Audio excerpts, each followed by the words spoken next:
In this slideshow, we'll talk about country evaluation and selection. Companies don't have the resources to take advantage of all opportunities. They need to determine the order of country entry, allocate resources among countries. Key questions are where to sell and where to produce. In choosing new locations, companies scan for alternatives. What are the criteria for selection? Market size, the GDP, population, and GDP per capita.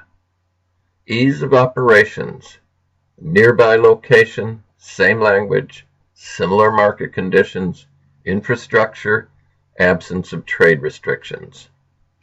Costs and resource availability, the labor costs and logistics of operating in the country. They then analyze the risks of operating in the country, the political risk, the competitive risk, and the monetary risk. They collect and analyze data on the country. There are problems they encounter in collecting data always. This is one of the hardest things to do. And there are reasons for inaccuracy in the inability to collect data, misleading data.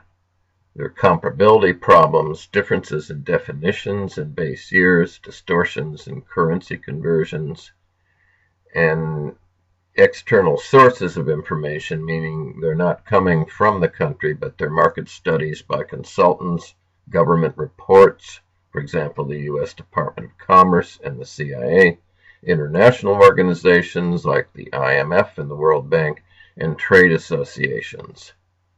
They also look at their own internal data. Having gathered the information together, they do what we call an opportunity risk analysis. They quantify and rank the opportunity of the project in terms of potential profit. They quantify and rank the risk of the project in terms of potential loss. They compare projects in terms of opportunity and risk, and they select projects with the highest ratios of opportunity to risk. In their expansion to other countries, companies may choose between geographic diversification or concentration. They look at the growth rate in each market. Fast growth favors concentration because of the need for resources. They look at the sales stability in each market. The more stable sales are, the less advantage you have in diversifying. They look at competitive lead time. The longer the lead time for entering a country, the more you should favor a concentration strategy. They look at the need for product adaptation. The more you need to adapt your product to local preferences, which raises costs, the more you should favor a concentration strategy. They look at program control requirements. The more you need to control your operations, the more you should favor a concentration strategy. And they look at resource constraints. The more you are constrained by resources, the more you should favor a concentration strategy.